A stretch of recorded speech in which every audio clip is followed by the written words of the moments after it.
What's up? Welcome back. Having an amazing conversation with Pam. Yo, shout out to Janelle James for stopping on the live. That was crazy. Like I got to say what's up to Ava. So we're gonna invite Pam back. Like, oh my god, amazing conversation. Just like I knew it was gonna be dope.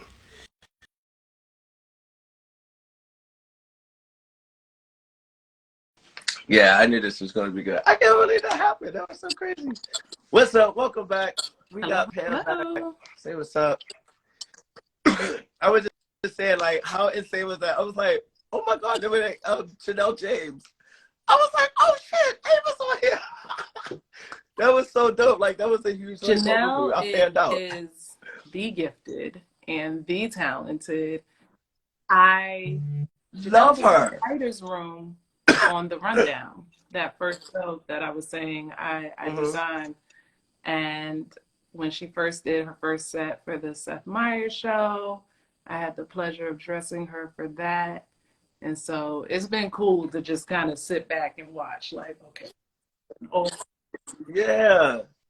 Like, I love Abbott, like, so much. And then, like, you know, when you get introduced to somebody, you go down a little rabbit hole.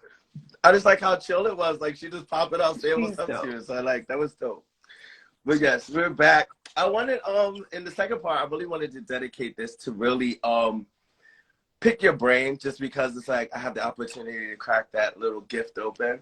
But I think that so many times there's a lot of people that have no real idea, and I think are left in the dark in when it comes to the work that we do. And I think that, you know, it's an amazing thing to have like somebody like you to talk. So like, when tell people what it entails for you when you go into a project as a costume designer. So first, I have to get the job. And so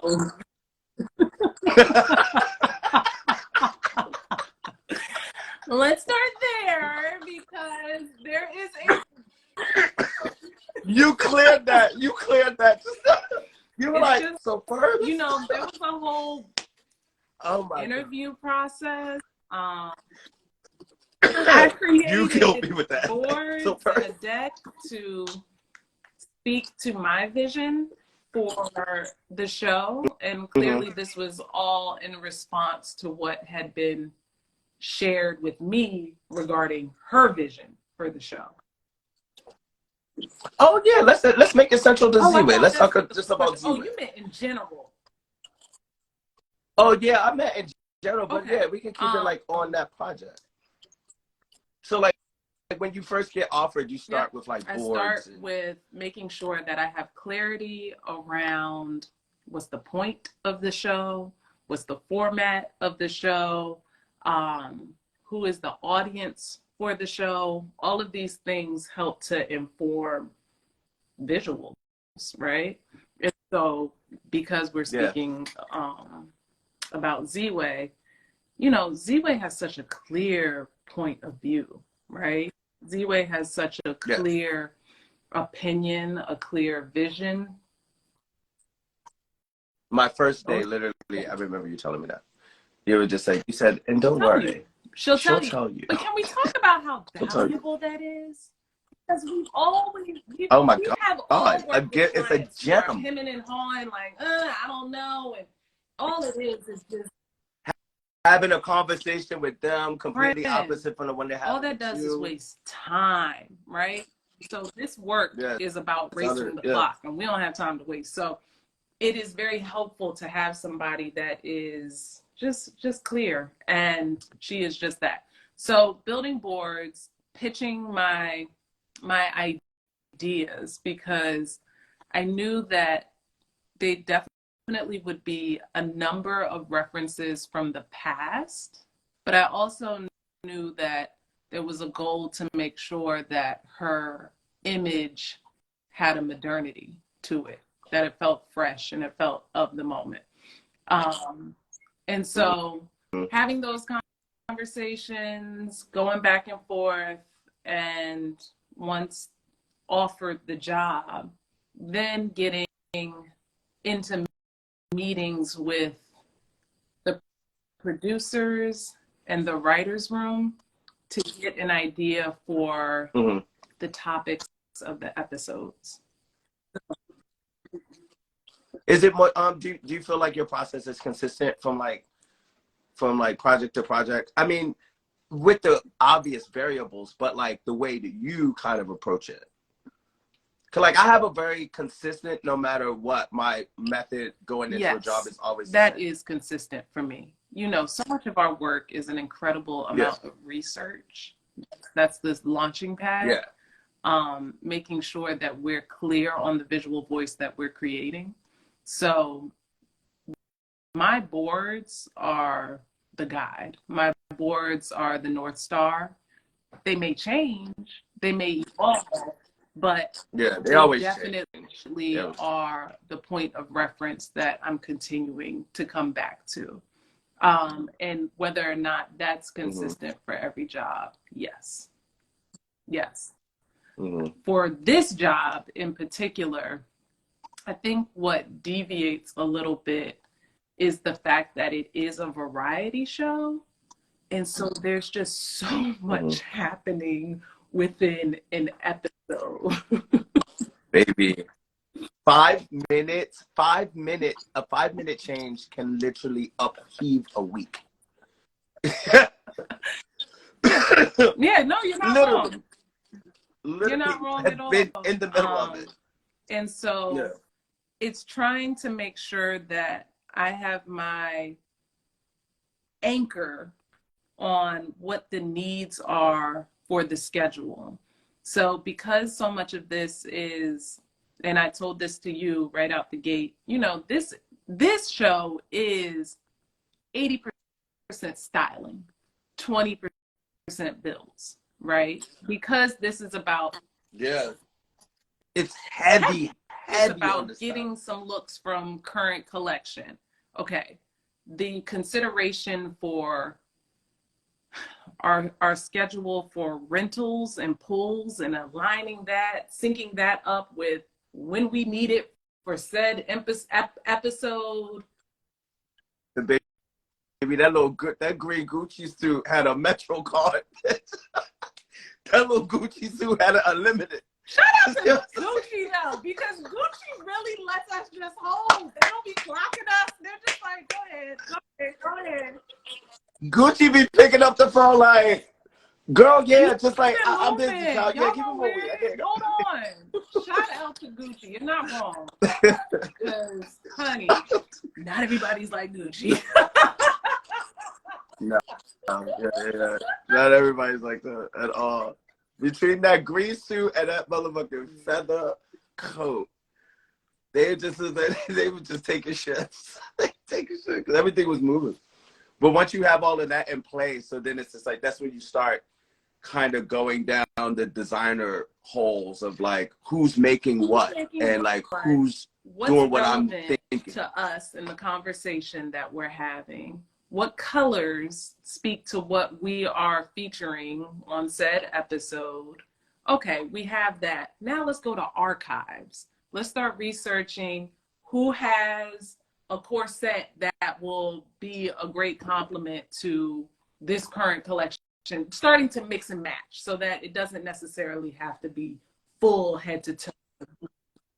Yeah, so it's style, like the archive looking like she did it. Rentals, like she got those are a bit of a deep dive, and this season is the first time we left New York to start digging beyond this metropolis. Like we felt pretty tapped with regards to what we've been able to source here. And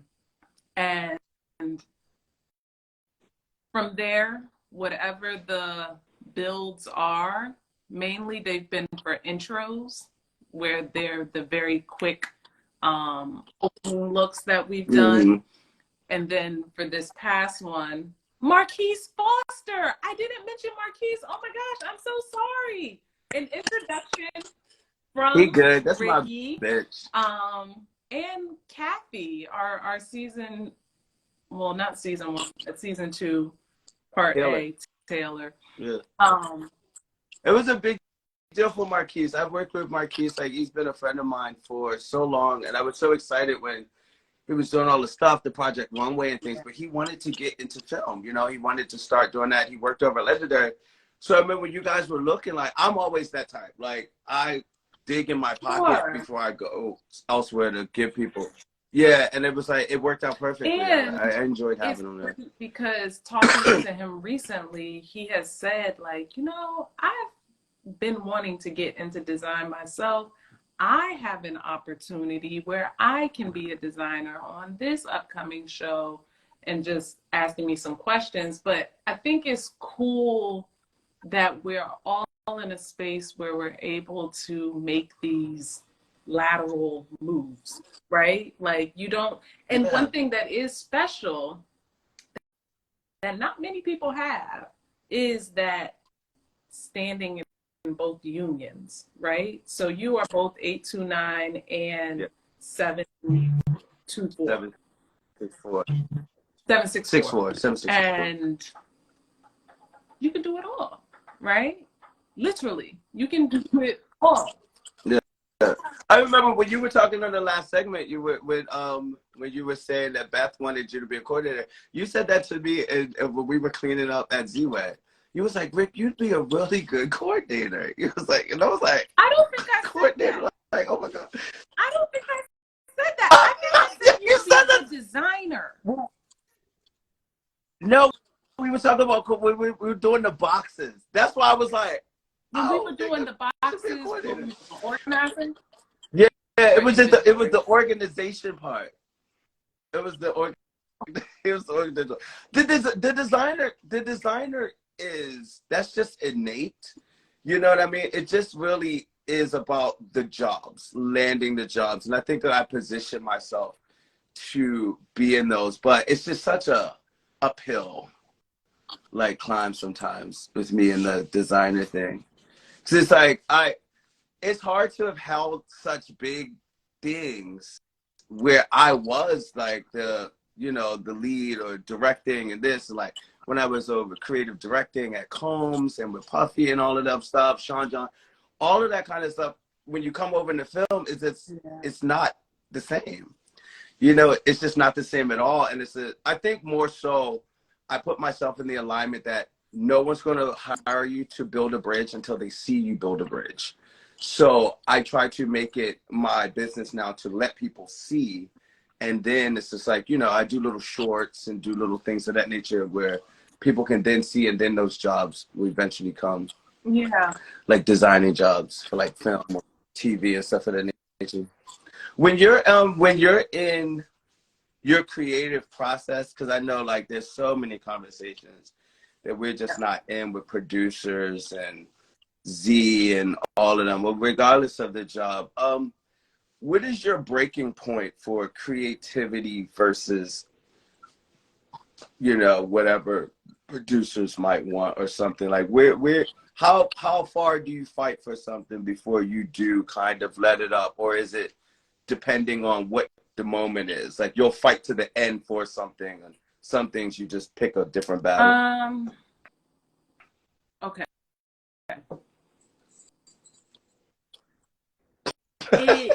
You're like, okay. You know how sometimes you just know you're right. And I'm not saying that from like a egotistical standpoint. I'm saying it from a professional you just know what you know. standpoint, right? So there's some things I can't tell producers because that's not my profession, right? So I think a skill that I have is making people feel heard and pushing my agenda. So if it's like, you know what, Pam, I think that's actually pushing the joke a little too much. That actually moves more into offensive territory. I'll say, I hear you. But what I would like to do is just show you. Once you see it, if you hate it, I have the vanilla version of this. I have the toned down version of this ready at for a quick change. And not even for a quick change, because it wouldn't even get so far to see it on set, just to make them to to ask to be given room to just present it. I think that's always my push. To build the bridge, so they Just could let see me you build the present bridge. it, Yeah. and then we can move from there. I don't think I've ever pushed an idea where it was out the gate nixed.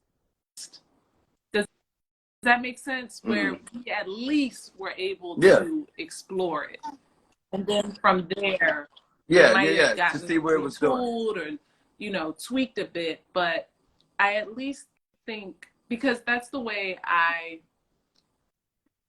try to make room for those that I work with. Like, we're all creatives. And so if there's an idea, that's what I want from you. I want your first mind. I want your instinct. I want, you know, what you feel connected to. Yeah.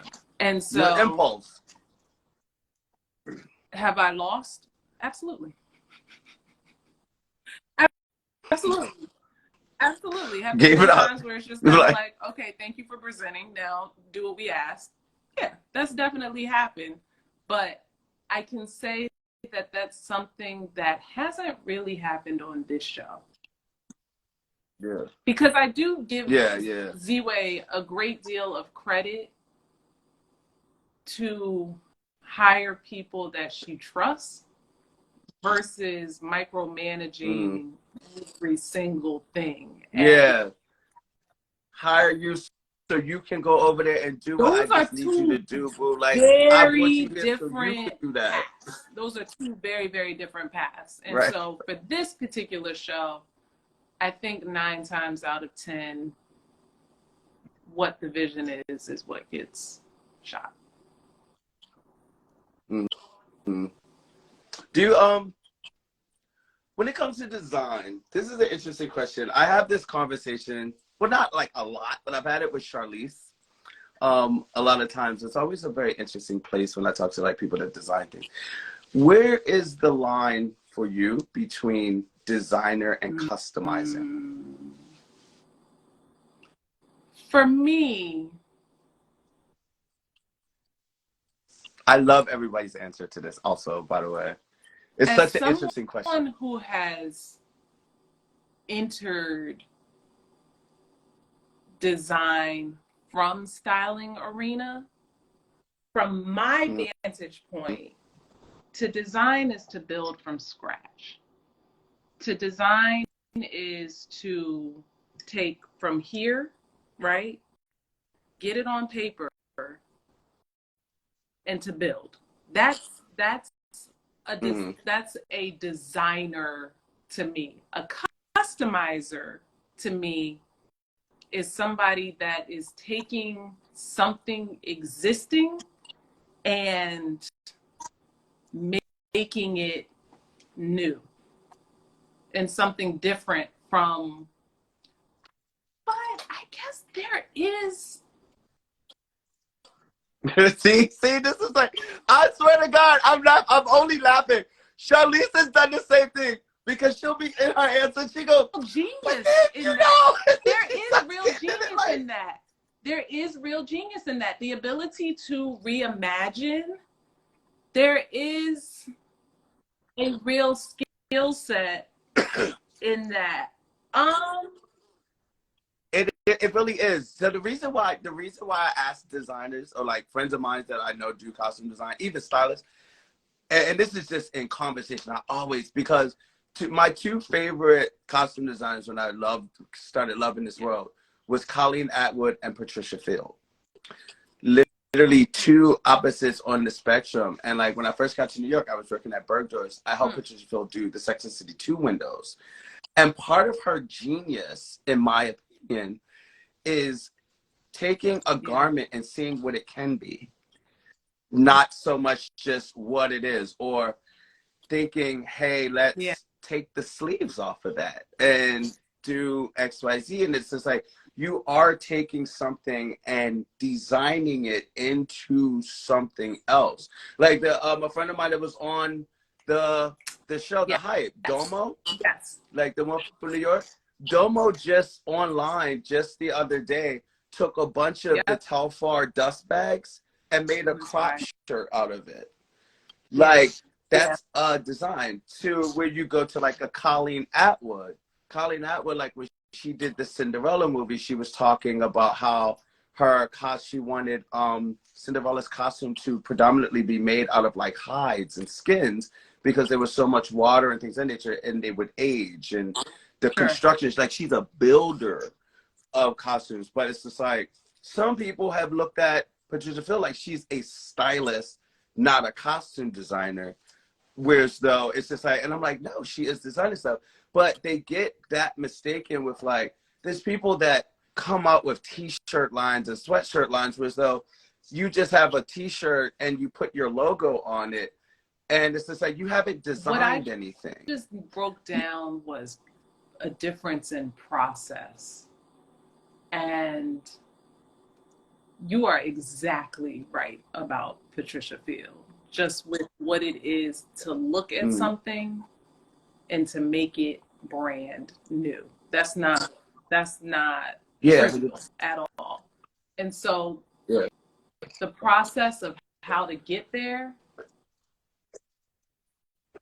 I don't know that I have a clear answer for you. Yeah. It always changes. It's just it's an open-ended one. That's why, like I said, like me and Charlize have had it like so many times, because it'll be different, because it really comes as stuff comes.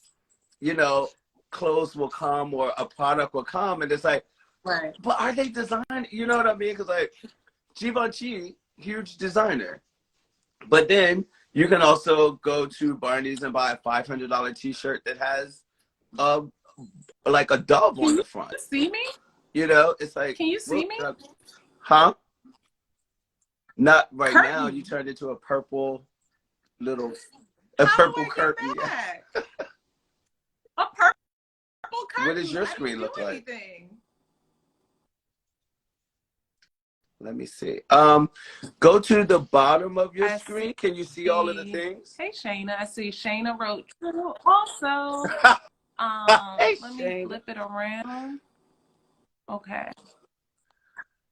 Yeah, that's what I was gonna say. Try to flip the camera, but there you go. There you go. But like, in that sense, like, something will come up, but it'll just be a T-shirt. The reason I say that is because I think a lot, like, there have been people that are now saturating the market, like saying that they're like clothing designers, but are not designing the clothes. Like taking a T-shirt and putting your logo on it, well, however you put it on there, like you didn't design the T-shirt, like you're a customizer. And I hated that people would put the kind of work that Pat does as like customizing. Because I'm like, it's not kind of customizing. What Pat does to me is more upcycling. Like that would be more my thing. Like customizing is like taking T-shirts and sweatshirts and having your brand logo on it and pushing stuff of that nature. But yeah, it's interesting that you say you don't have like a real definitive answer. I don't know that I've tricky one, with isn't it? Thinking of the distinction. Yeah, I don't think I've had that thought.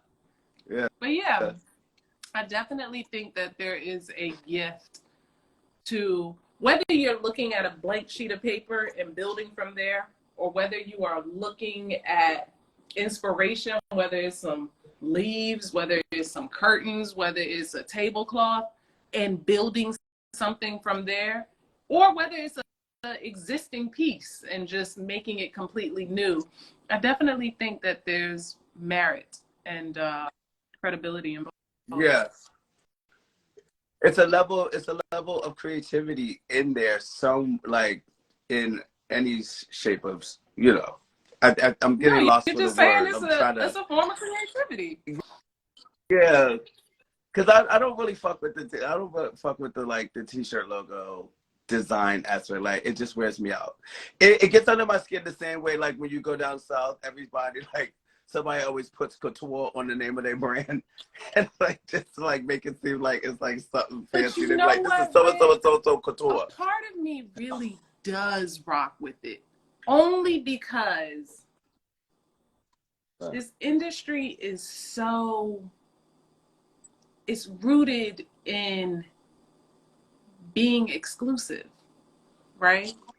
And A lot of fashion, a lot of getting dressed in the morning, a lot of you deciding to pick that jacket or that shoe is you just trying to share yourself, right? Share a part of yourself, share a piece of yourself, and maybe somebody who identifies with that shoe or that jacket, y'all can be a part of something together.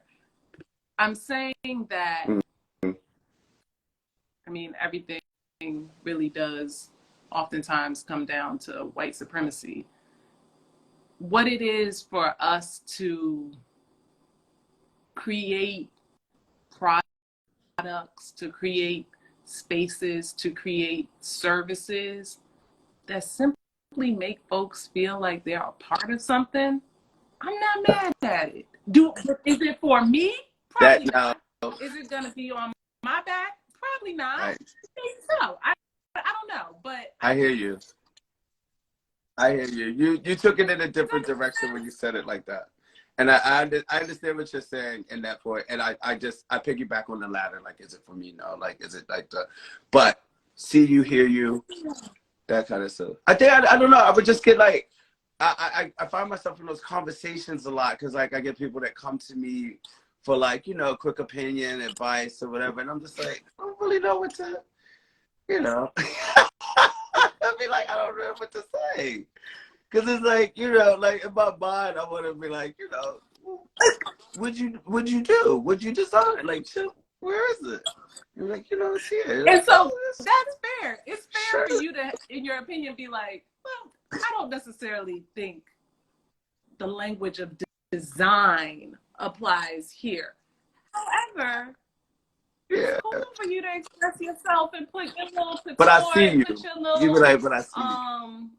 Child, whatever. Go ahead, go for it. Go for it. Just go for it. Why not? Go for it, boo. Do you have a favorite era of clothes? I love the 70s, honey. I love a high waist. I love a full pant leg. I love prints. I love the scale of prints. I love clavicle, open collars. I love the 70s. The 70s were sexy. They were slinky. I think the 70s feel like a very strong compliment to my silhouette. And I just, 100%. I really love 70s.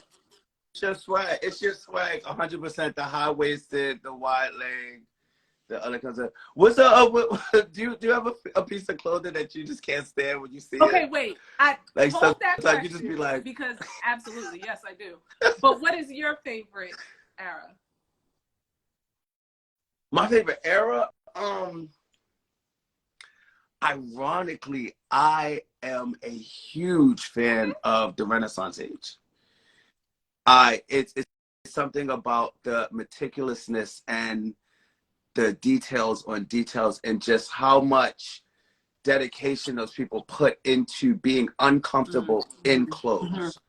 You know, there's a huge, like, it's almost sexual in a way. It's a huge restraint that people in the Renaissance, and I also love the fluidity of the gender from the 20s, and the ideas that, you know, the men wore elevated shoes, tighter pants, makeup, long hair, wigs, and all that kind of stuff. It was way more extravagant, and I just always love the range that has. I actually have never seen, but I want to see somebody take that era and really push it to the extent that you can. But I think when people touch that era, they touch it with a level of just like, you know, sheepishness and kind of, oh, it's nice, but don't knock nothing over. Like, I really want to see people like kind of knock that over. And yeah, because it's like I said, there's just so much restriction in, people were not comfortable at all. But it was more about presentation. So like, it's my nuances also, Virgo shit. Like, it speaks to ego, narcissism, all of that kind of stuff in the clothing. Like, I just love love, like the corsets, and so it's not being tight enough, and like the girl, she's beautiful and she's getting cinched up. You know, it's just like there's so much like lux in it. Like none of those girls can get dressed alone. Like the society girls. The society girls There's couldn't a get lot of dressed by vanity themselves. and there's a lot of commitment to the look Tons. because there are levels. Like Yeah. there are so many layers upon layers upon layers that it's taking to achieve these aesthetics. Yeah. Yeah. It's very tedious. Okay, That's my never be something my that favorite. makes me crazy when I see it. Yes.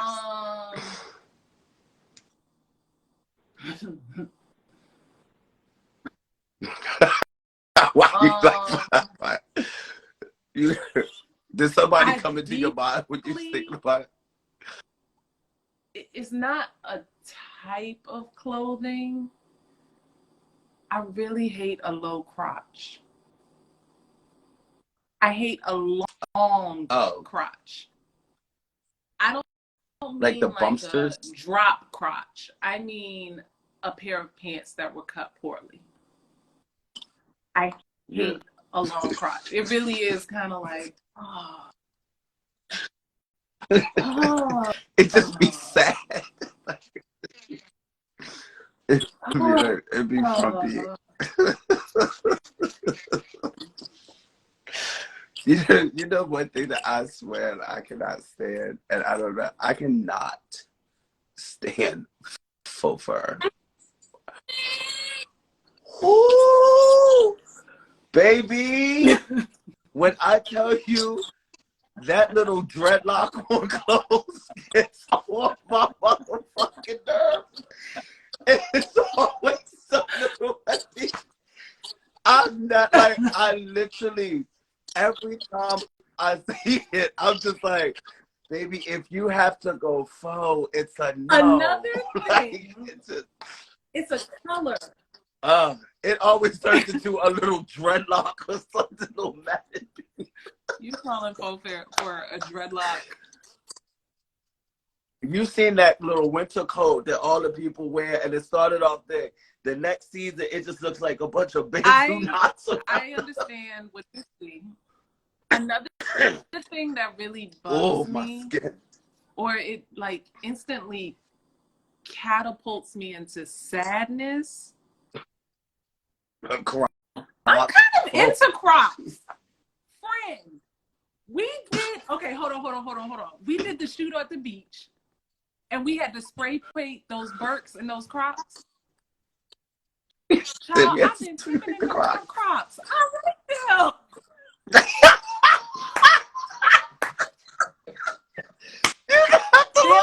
them. They're like peeling. They look so good. They look so they look good. all beat up and dodged like white and yellow. You out here walking around in my work, in my best work. That wind was going everywhere. I was sitting here trying to hold the thing and get this Croc yellow, and they get it. Oh my Lord! And you just out sporting, talking, they vintage. I get it. So I definitely get the appeal. They're just so comfortable. I definitely get it. They are comfortable. I got a pair. When we did Nanny, one of the funniest things was because it was so many women in service. Like, of course, like Nanny. The funny thing with Nanny, when we were doing the costumes, Charlize told me something that will always stay with me. She was like, making people look like real people is one of the hardest things to do in costumes. Because we love to escape, you know, like overthink, and it's just like we don't have like that mundane kind of simple thing. And yeah, one of the characters, there's a scene where all of the nannies are at the park, and they're talking about one of the nannies that went crazy. But there's there's so many nannies in the movie. But like, you know how nannies dress? They're gonna dress comfortable. Like they're not wearing stuff. And like, I was the only shopper on the movie, so I'm coming up with all of this stuff, but I'm still trying to think, but I want her to be cute. You know, like she gotta be cute. Like that's not the thing. So after she said that, and I would have to go back into my thought process, so many of the nannies wore Crocs. And so, man, and you know, and it's like in Brooklyn, you have all of those stores that a nanny would Mm-hmm. shop at, like one of those 99-cent something, because Mm-hmm. she needs Mm-hmm. you function. Mm-hmm. She doesn't need fashion, you know. And we had some of this stuff, but then we finally reached out to Crocs, and we got some Crocs for the show. So Crocs sent everybody on the team a pair of Crocs. I was like, oh my God, like I have to sit here and try to pick a Croc out of this thing. And I eventually found one. It worked. You know, I was just like, if I had to wear a Croc. If I have to wear a Croc. But I found one, it was a fatigue. Situation, because again, we haven't seen anything like them. They just look crazy, but I love them. I also specifically hate a shade of gray. I can't tell you, it's not heather gray. What do you mean? It's not. Oh, you don't know the shade that you're talking about.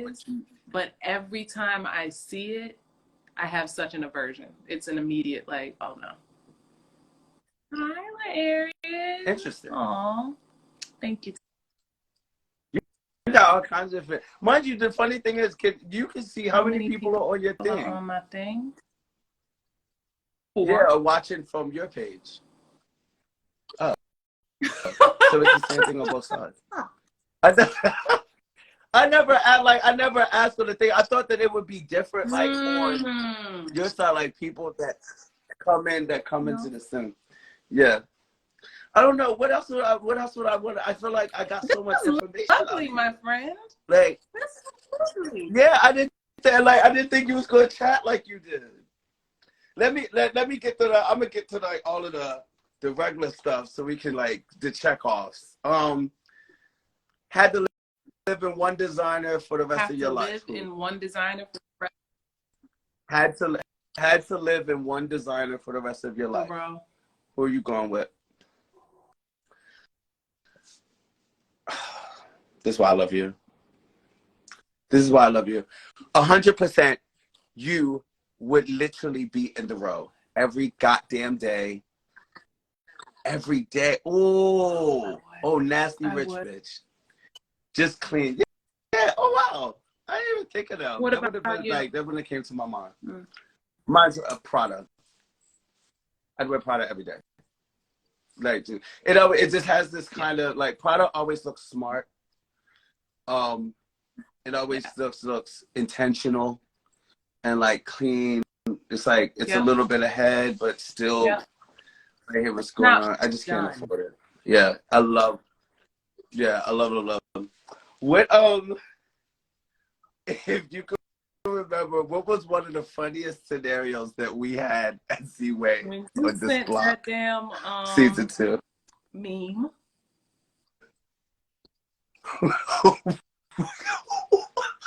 And she single-handedly brought me an incredible amount of joy every time I saw her. That meme, Maya season 2 printed the picture and put it on the costume department door. And I don't know what the conversation was that day, but when you were on that side of the room and I was on this side of the room and we locked eyes and just fell out laughing, and immediately you sent me that meme. It was a wonderful moment. It was so foolish. It was so silly. I don't even remember why we looked at each other like that. I don't remember what was happening, but it was great. It was so retarded. And that meme is so ridiculous. When I came to work that next day, she's like, it's like, child, well, but everything is so exaggerated on her face. But I was coming into work the next day, and like the door was still closed, and it said costumes. And I was like, fucking Maya. Maya had me in absolute tears. That is absolute tears. She didn't give a damn for that to me. I would say like the one day that I just will always remember is just the day my heart sank at work. And it was the day with that pink fur. I will never, ever, ever forget. Rick, I feel like you did not pink... have a big response to that. I feel like you did not have a big response at all. Because what I remember, I was Maya crying on the walking inside. over and picking it up off the floor. And I remember just being like, nobody cares. No, nobody cares. Nobody cares. I literally, I remember that day because like, no matter what is going on, like whenever you work with somebody, you're like, Mama gonna be out. You're like, Mama gonna be out. It was literally like, it was like, Mama gonna beat our ass tonight. She gonna be mad when she get home. But I'm just like, I never felt. There's times where like we would talk and we're trying to figure out. I know what you need. I know what you're wanting, and I'm doing my best. That was the only day at work where I knew. I was like, there is going to be nothing that I can do to save this. And I said, oh my God. And it was so important. It was when horrible. That was horrible. When that happened, I wanted to disappear so bad. And then, like you said, she just like, she was done. She was just like, did we get it, God? And I was like, oh my God, like you just go do that after you did all of that. And then when Maya came up, Maya looked at me and she was walking to get the coat. And then looked at me when she was walking away with the coat. And I was just sitting there, I was like, and when we came upstairs, what made it so worse is like, you know how like when a kid does something and they know they might get trouble, but there's nothing that you could do as part of the solution. I'm sitting there, it's the end of the day, and they are like, Renice is taking the lining off, and it's all surgery. It's on tables. And it was surgery. It was giving an operation. It literally, it was surgery. It was surgery, and I'm sitting there like, oh my God, the I day want to ran get long. out of here so bad. We were over. The day was so long. We was there for 17 hours. Renice, she really worked it out. She really worked it out. Renice is a genius. When we left that day, I was like, she got us to a really good place. I said, I just need to have my eyes on this to dry. Y'all go home. I'm going to stay a little longer just because I need to make sure that there aren't wet marks that are happening. And so I water stains and stuff. Saw the stains starting to form. Child, I FaceTimed. And you were there so late. It was so late. I FaceTimed Renice. Renice picked up the phone. She said, it's pitch black. Sister's in bed. It's bedtime. She's in bed. Oh, God, Pam. I'm so happy that you just see my face because I just hopped in the bed and I don't have on a top. I was like, Renice, Renice, stay focused. Stay focused. Stay focused. And we talked about how I was just going to push the water out, keep pushing it, keep pushing it, keep pushing it. And it got to a great place. It was like, and mind you, the next day, I remember when I got to where I was just like, I need to get there before everybody. I said, you got to be a star employee tomorrow. And I got there, and when I got there, I was like, thank you, God. Look at God.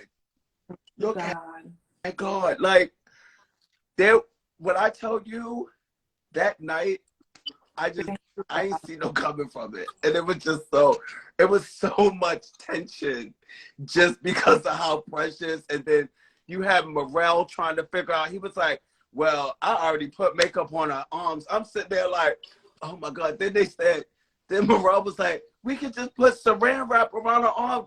I'm sitting there like, you want me to tell her that I'm going to wrap her arms in saran wrap? She already hot. She go like, this is not going to work. It was just all over the place. But it was literally one of the funniest days, like looking back, like the funniest days, because it really just spoke to the unit that was in that room. Yeah. I like that perspective. You are correct. It did speak to the unit, and I'm happy for the outcome because that coat alone was about to eat budget, friend. whole budget. That girl was gonna eat the whole goddamn budget. And then it was like Maya got it on the finesse. It was just so much going on. It was just a lot. But it was like, it was so funny when it all played out and we're at the premiere. And we said that she turns around, I was like, goddamn. I was like, God be goddamn. Like, that And was there cool. it is. Like, that was but the it looked code. amazing. And there, it looked flawless. Were you happy with this season coming out? Looking back over, do you look back over your work and kind of like, you know, go ham on yourself? There was a time where I really couldn't watch my work. It would bring me a great deal of anxiety because all I was doing was being critical. I wasn't enjoying the result. I wasn't enjoying the outcome. It was like, why did I choose that color? I wonder if I would do a different shoe. Why did I choose that? You know, like I'm nitpicking every single thing. Yeah. So I think that's relaxed a bit because I think when you first came on, I said at some point you got to release it. And so that's something that I really started to live by. And so it helps make the rewatching process that much more enjoyable. Block A, season 2, I adore. Block 2, Block B, season 2, I like a lot. So, I would agree. I would agree. I said I would agree. Block one seems it was just so whimsy and just like it was closed, but it was like it was closed. It was style, it was this, it was that. I think that the second block was themed out. Now it was sickening because like actually, you know what it was? Block 2, the videos were fire. The videos were fire. The tech video is really all that matters. Thank you. And insane. Like it was just like so elevated. She was owning it and stuff of that nature. But then it was like the first one, I love the color. Clear. It's really, like really clear. Yeah. And so for this one, moving into fabrics, moving into prints, moving into we have our metals episode. It's less. It's very good. One was nasty, it's very, very, very good, and that's tech episode. Yeah, the techie one was eating it with the Rick Owens and you chose that. Yeah, that was shoe with the grommets. You were like the shoe? I was like, yeah, I do. yeah, I do. I was like, yeah, matter of fact, I do like that one. It was a good time. It was definitely popping. One thing that shifted a bit is just the vibrancy of color, whereas this moved into broader arena. Metallics and the color was just fun. Like it was all over the place, and then just like even the stuff that everybody else saw, like the stuff that we saw, like the things that just came through was just beautiful. It's just this and that and this pink this and this feather. I'm proud to be a part. I'm proud to be a part. I'm proud that it was a good time. It is ours. I'm proud that, you know, this is this Black woman having these conversations that are with weight. You know, it's all with the comedic slant. Yeah. But a big part of what draws us in is the aesthetic of the show. And so from set design, shout out to Danica, you know, it's beautiful. It's beautiful. And so I'm proud. Joe, not because Joe's going to be a guest on the 20th.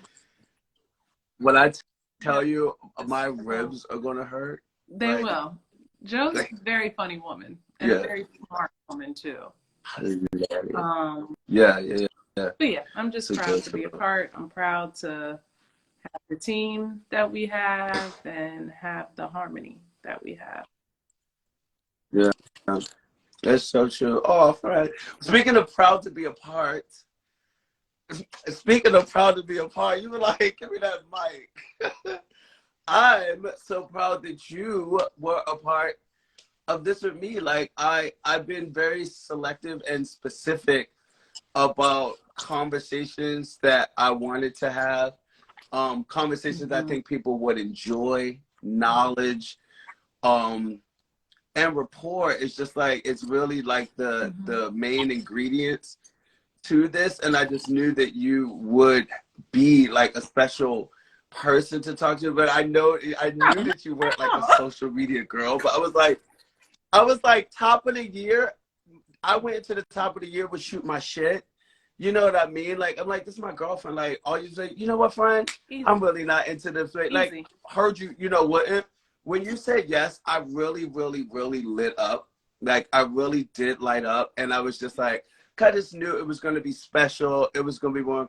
You're so intelligent, but you're also just so gentle with it. You're just so gentle. So it's like, talking to you is like a hug all the time. It just is. You share. You get. That's why I always call your mom. You know what I mean? Because it's like you just have those instincts. But I'm so and like, mind you, for this to be your first live, like, oh, we're popping. Like, it was just like, it was perfect. But I want to tell everybody like your IG and like so they can like check you out. She ain't gonna be posting a lot because my girlfriend's on a social media break. So mind your business. But putting it down for a second, but my Instagram is PS Pamela Shepard. And thank you for the invitation. Like I said, I think I'm in a season where if I'm invited, I'm coming. Remember we said that the other night at the party? Like, if I'm invited, I'm just coming. said that. And forgotten amazing dance partner. My God, we've chalked up a couple of those dance. And you tried to play me because I was like, yo, I don't want to sweat my hair out. You were like, what you gonna do? What you gonna? You think you gonna be out here doing all the things? Like, you're not gonna sweat your hair out, honey. Pam had a fresh Dominican Washington Heights blowout, and we took our ass disco dancing. Wait, did Darius do your shit? No, we need to properly arrange something. We need to properly arrange. We need to properly pull up. We need to properly pull up on his ass. The straight season needs to sit down just because I can't be not exercising because I need to make my blowout. Girl, let me tell you, that hair is a handicap. When you get that blowout, you be sleep like everything. If the degrees goes up too, you be like, oh, really hot. Like, I gotta go. Like that little, you start getting this, it's over. That little edge starts showing, and then it's a wrap. Too precious. So you gotta figure something out. But you got all that. You got a head full of pretty old hair, a head full of bundles. You let that out. How long is your social media break, or you'll just know when you're feeling it? It wasn't like a formal thing. It was more so this space can get really loud sometimes, and just entering the new year knowing that I wanted to hear me louder than anybody else. So just kind of easing on back in. So to answer your question, I guess I'll just know. What else? Yeah, you'll just know. I love you so much. I love you so much. I'm hugging you. I hope y'all enjoy talking to Pam as much as I enjoy knowing her. This has been Pamela Shepard with the keys to success. Rick Johnson with the keys to success. Bye, y'all. Happy New Year. Love you, Pam.